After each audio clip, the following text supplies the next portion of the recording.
Hey guys, and welcome back to my channel. So, just real quick disclaimer, I am currently exhausted. I have been filming all day, and so I would like to apologize in advance if my pronunciation or my opinions do not come out as clearly as I wish they would. My brain is functioning on 2 coffees in 1 Red Bull, so hopefully the effect is going to be lasting long enough for me to get through this video and for me to get my opinions and thoughts out as best as I can.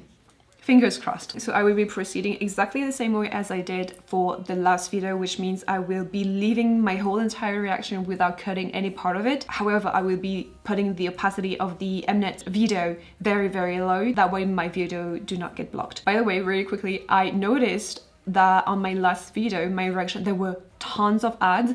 Just so that you know, I did not put them there. Like, if you guys are not aware of how the copyright system works, like I'd say 95% of the time I get copyright claimed, which means I do not get money out of my YouTube channel. So for those questioning why I am putting some exclusive content on Patreon is because, well, I'm gonna make a living also, and I just cannot do that with YouTube. Just to say that if you see ads on this video, I did not put them there, YouTube did, and the money and the revenue that my video is making will go to the rightful owner. So that's how it works on YouTube basically. With that said, I have been spoiled already, unfortunately, on Twitter. I have the ranking for this episode. I think I will be talking about it at the end of the video once I've seen all of the videos, you know, and so I will be sharing my own ranking as well. But yeah, so in this video I will be reacting to Stray Kids' version of I'll Be Your Man. So this is originally BTOB's song. Next I will watch BTOB's rendition of Backdoor, and finally Ateez's rendition of Rhythm Ta, The Awakening of Summer. What I'm gonna do is I'm going to follow the order in which they were performed. I just wanted to say really quickly that during my reaction to the whole full episode on my Patreon, I did say that this was a ballsy move because, like, since iKON already performed Rhythm Ta during the introduction stage, it is definitely like a risky move for Ateez to be doing this. But then again, knowing the history that Ateez has with iKON, does that make sense? I personally believe so. So I'm just really curious to know, to see how they're going to make this very hip-hop song into their own. Since I was blown away by iKON's rendition of Inception, I'm very curious just to know how Ateez are going to be making this song their own, you know. So with that being said, let's go. The eye is freaking me out. There's many things that freaks me out, I'm sorry. It's just the idea of being observed.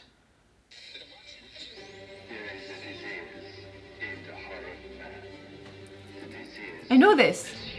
Prohibited art dance music. Oh, they're in a SUV. I know this. Oh shit. Oh, wasn't that like Jabberwockies or something? There was a dance crew that always danced with like those masks here. Oh!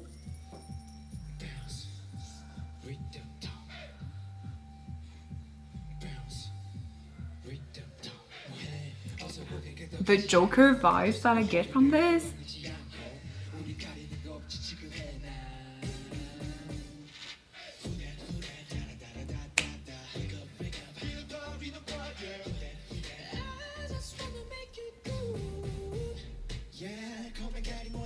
Damn, San's voice was there?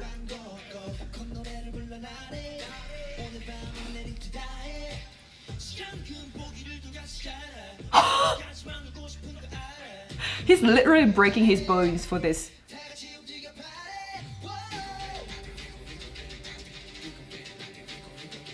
I know this!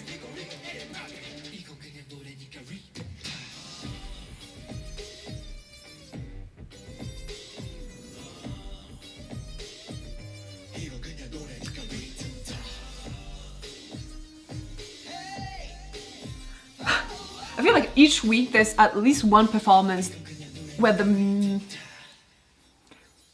stage is too dark and when the camera work isn't working.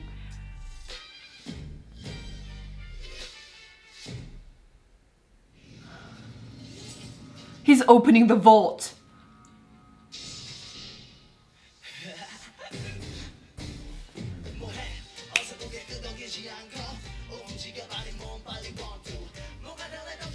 It sounds like a Cuban music.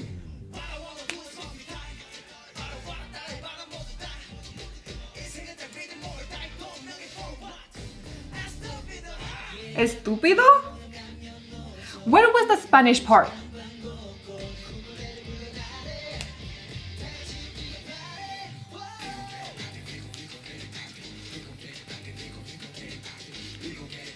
Oh, okay, so your song has now the...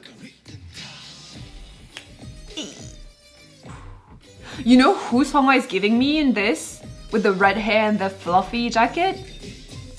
GD. Oh, Hong Jung is at the back.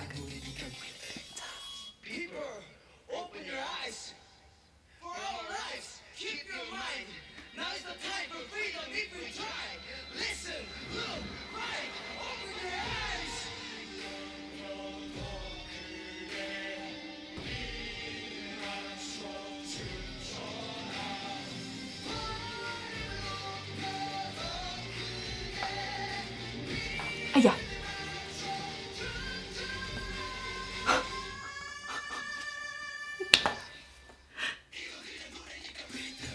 Ay.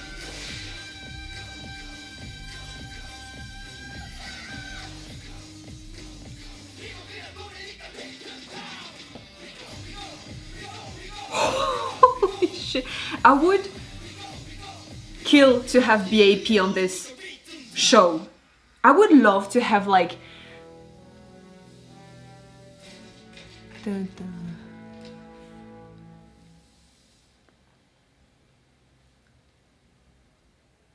He stole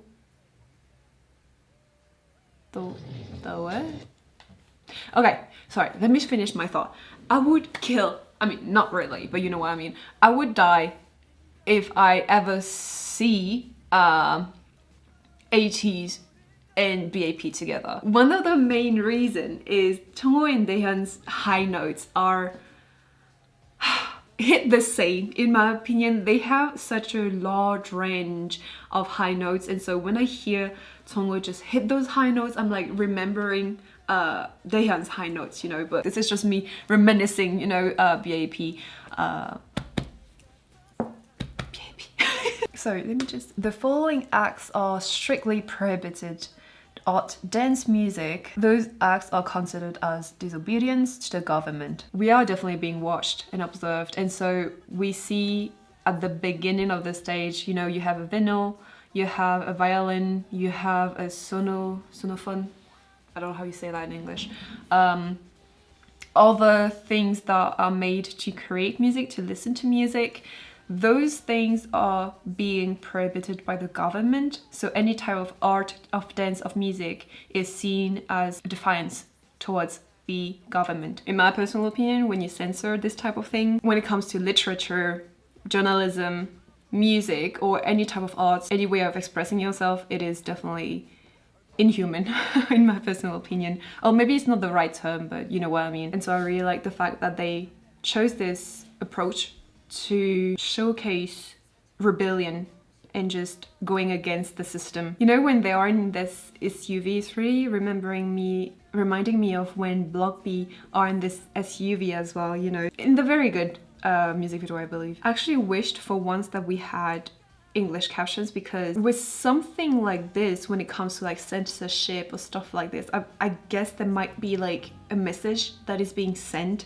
but since it is in Korean, I'm not able to understand it, you know? I love how when Woo-young is like holding this newspaper in his hand, it is actually a picture of them.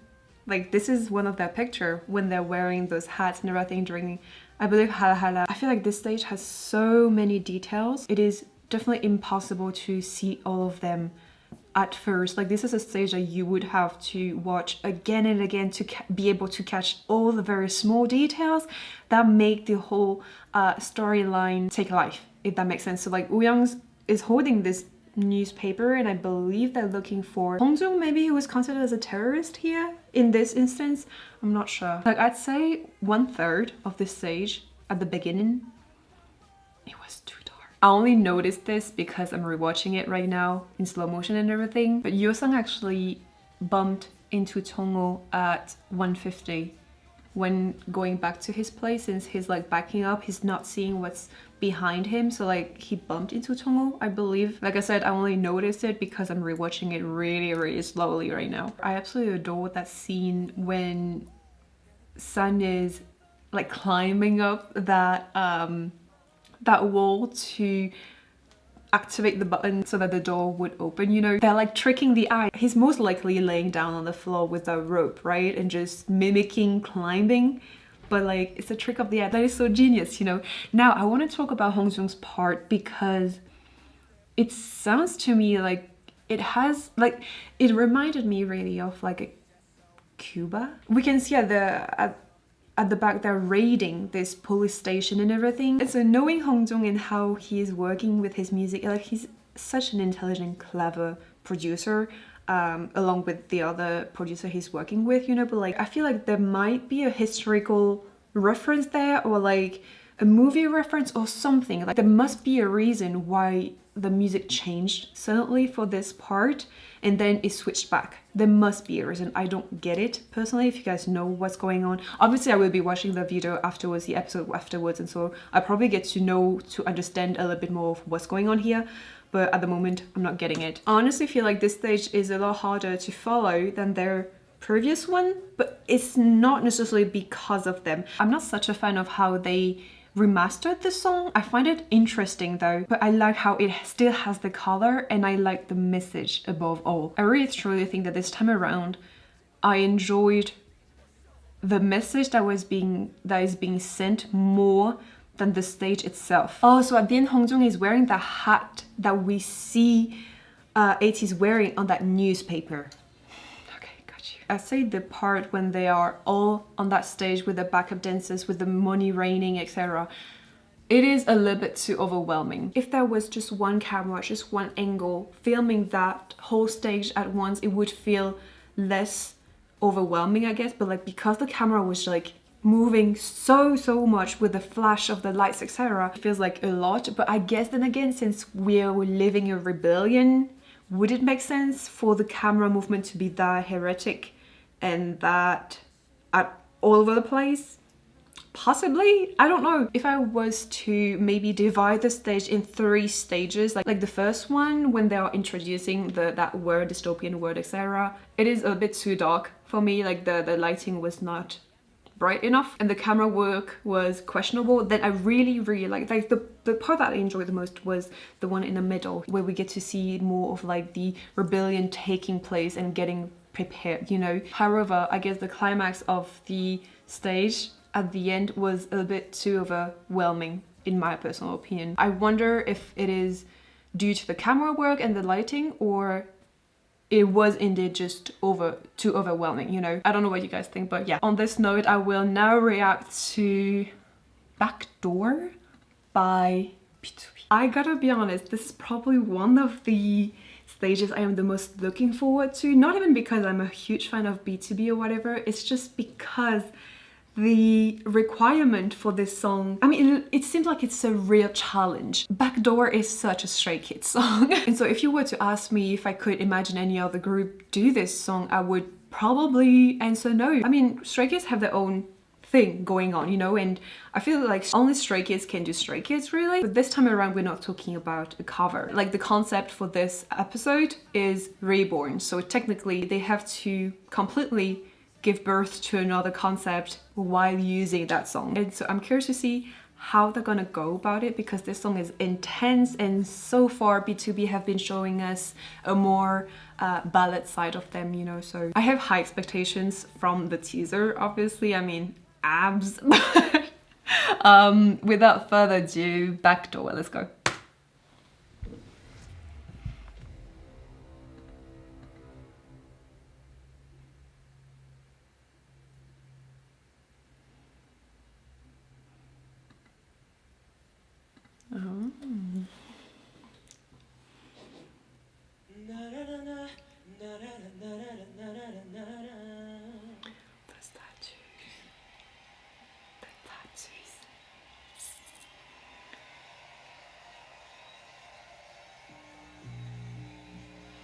I wonder if they had to clean up the backstage before filming this.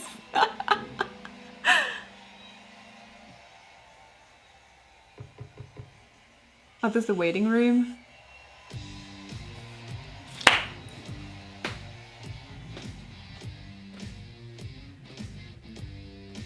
Saint Laurent. Oh.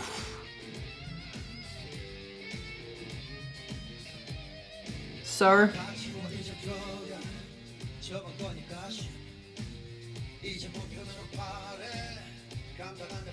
The camera missed him completely.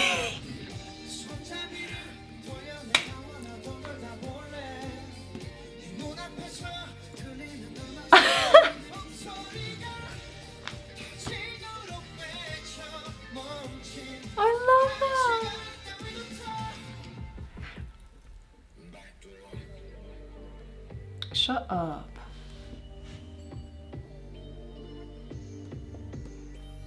Even his back is hard. His front is even harder.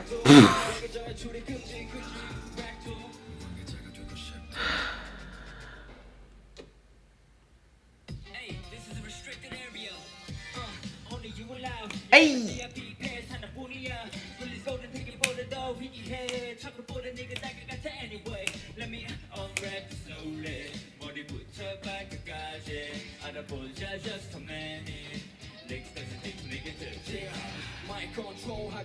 Is that on stage? Like, this is the same stage as the other?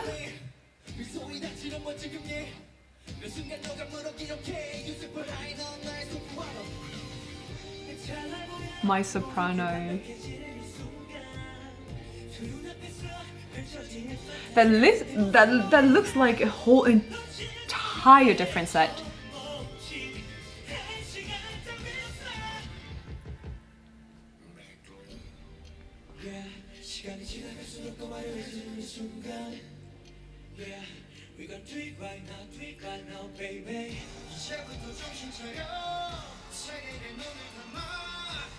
That was a nice transition. That was smooth as fuck.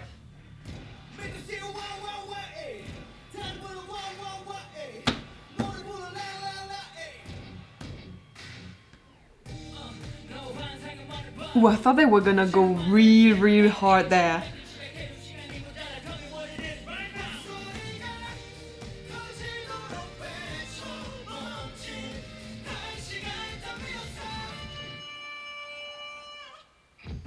Ooh, yeah.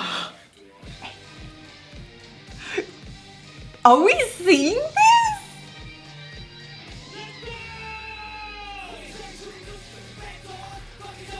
Hey, they kept part of the dance.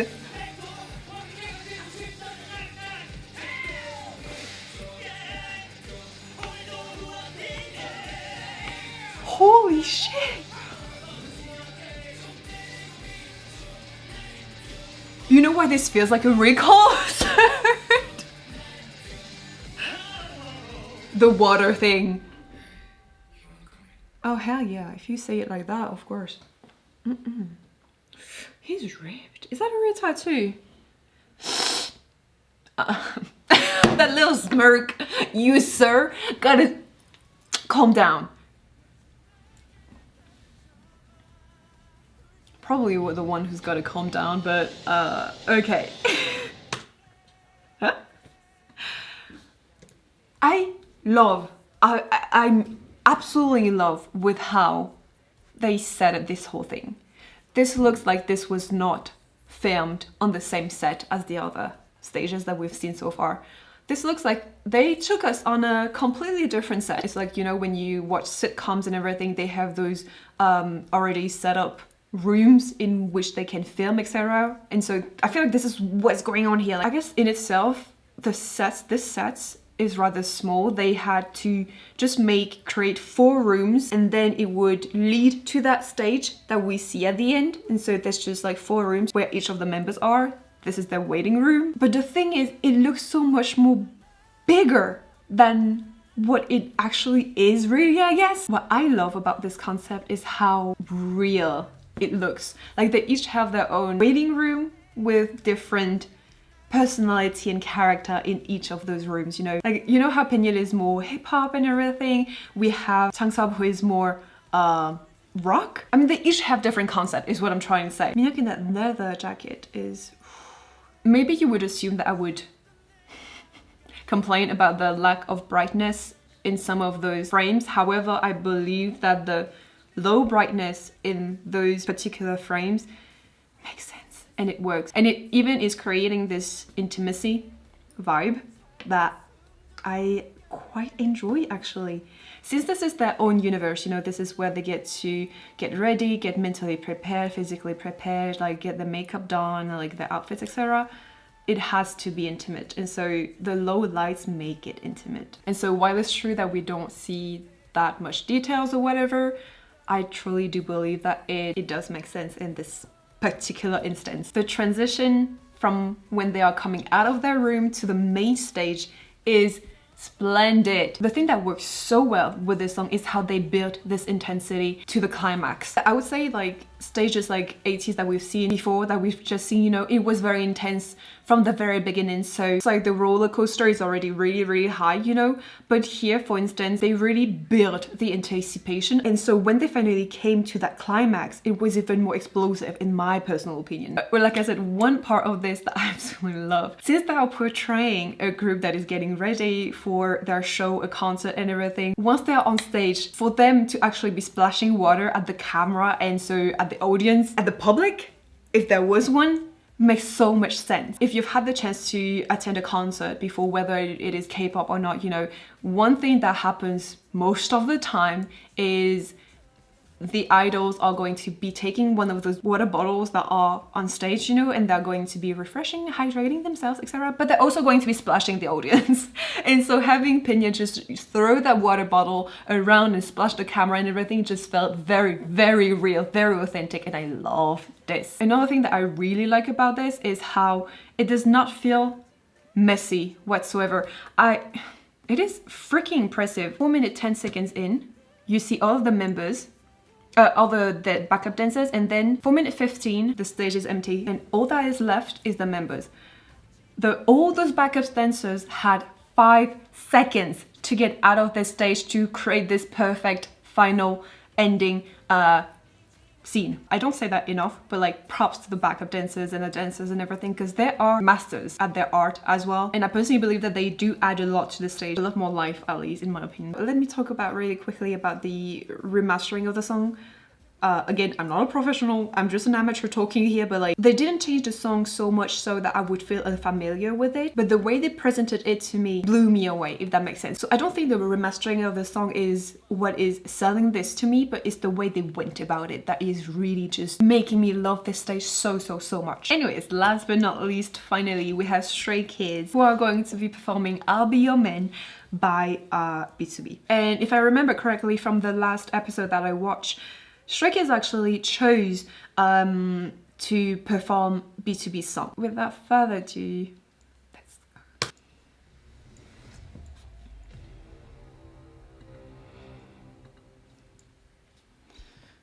If I remember correctly, the music video of I'll Be Your Man was the girl got kidnapped. Kido is pray, right?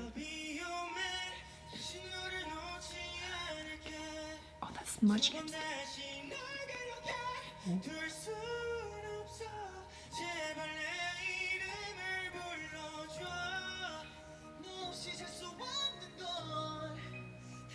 Is someone dead?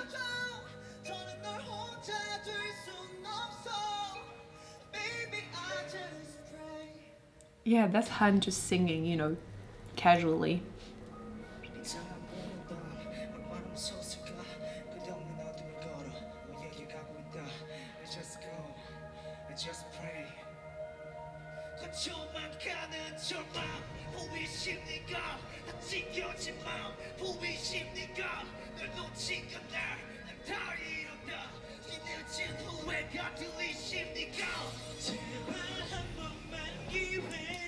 Okay, that's a good transition though.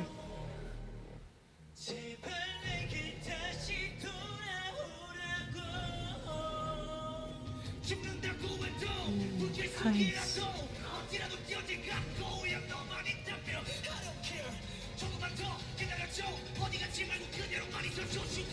yeah.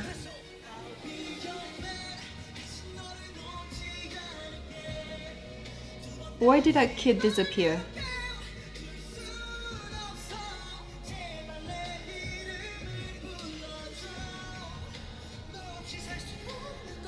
Very nice one.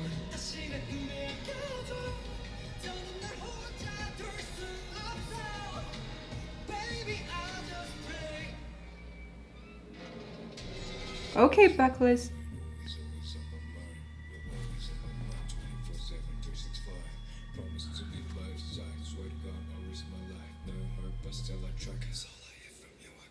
Ooh.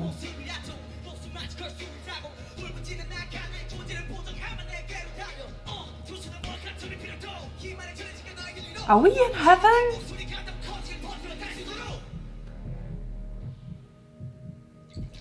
Yeah, I hate this. I mean, I hate this. I'm just scared, that's why. It looks like my precious.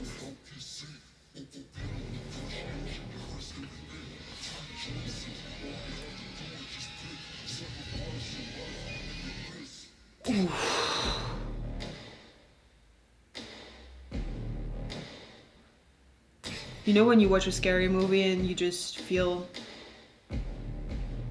terror deep in your stomach?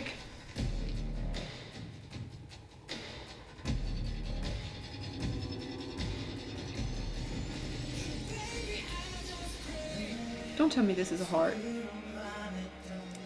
That's an egg. Okay. Okay.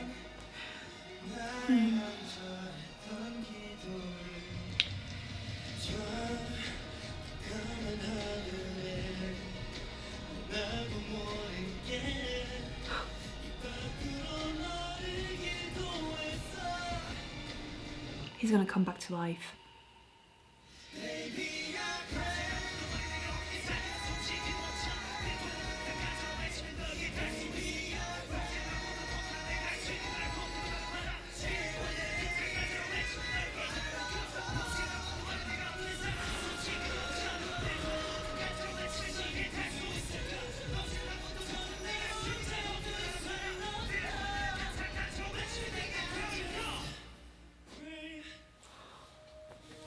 Whoa.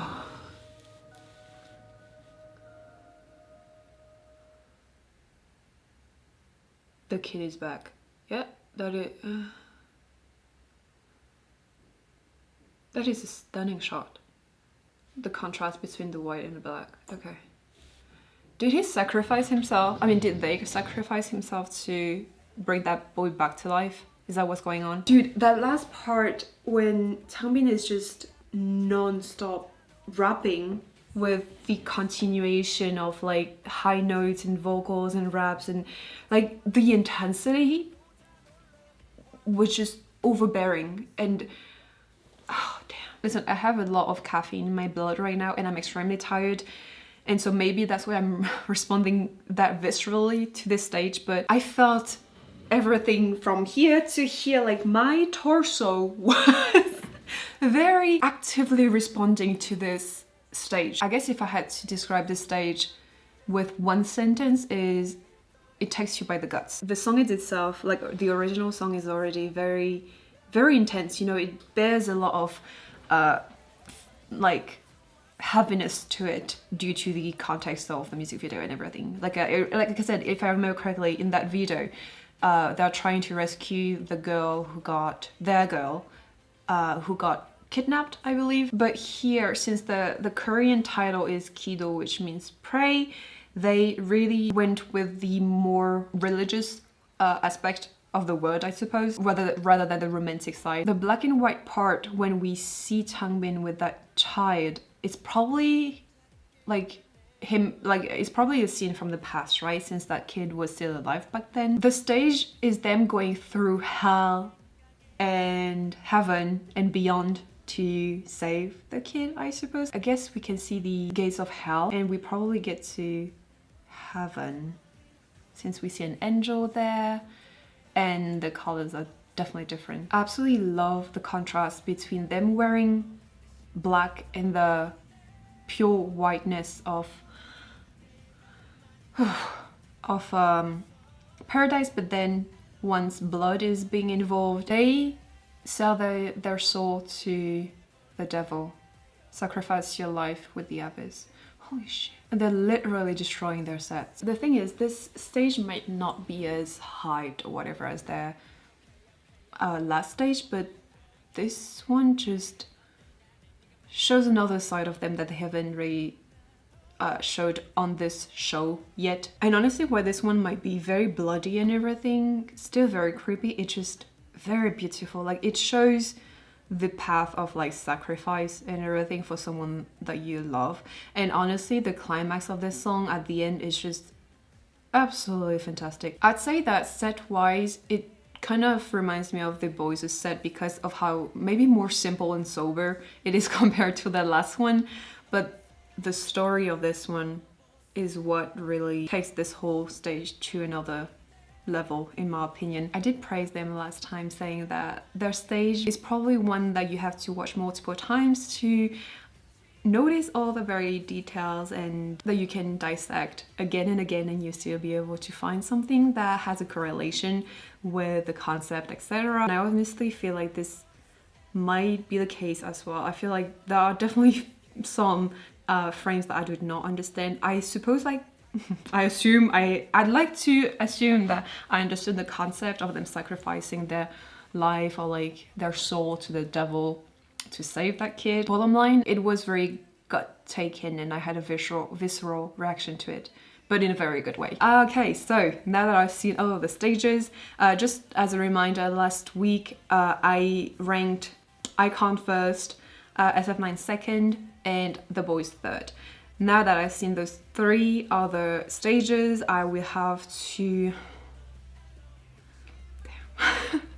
This is going to be a hard one because I have to remember that the concept of this episode is reborn. So a lot of comments that I've seen under my last reaction was that I can't really understood the concept of reborn, and I do agree.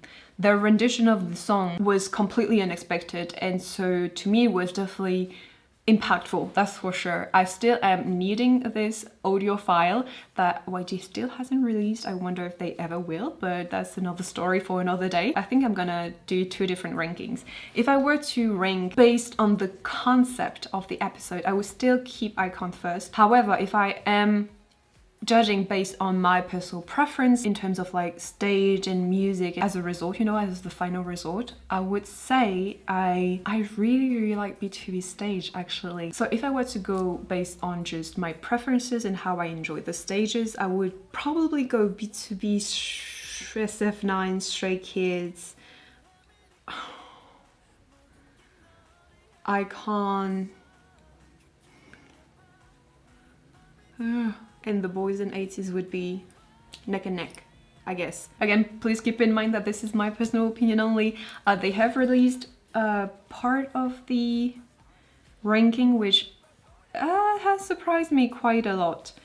So the temporary ranking, which is composed of the expert in the self-evaluation, Ateez ranked first, then SF9, BTOB, Icon, Stray Kids, and The Boys. I've also been wondering, like, the groups and the expert, are they seeing the same video that we are seeing? Because the result from the fan and the result from you know, the groups and the experts are quite significantly different, you know, so I'd be curious to know, honestly. I don't know if you guys know about this information, and if you guys do know, please feel free to leave that in the comment. But yeah, I think I'm gonna wrap this up here. I will be reacting to the full episode on my Patreon as exclusive content very soon, hopefully. So if you guys are interested, the link will be in the description box below. But with that being said, I hope you guys enjoy. Feel free to leave your own ranking in the comments below. As always, please be respectful, and I will see you next time. Bye.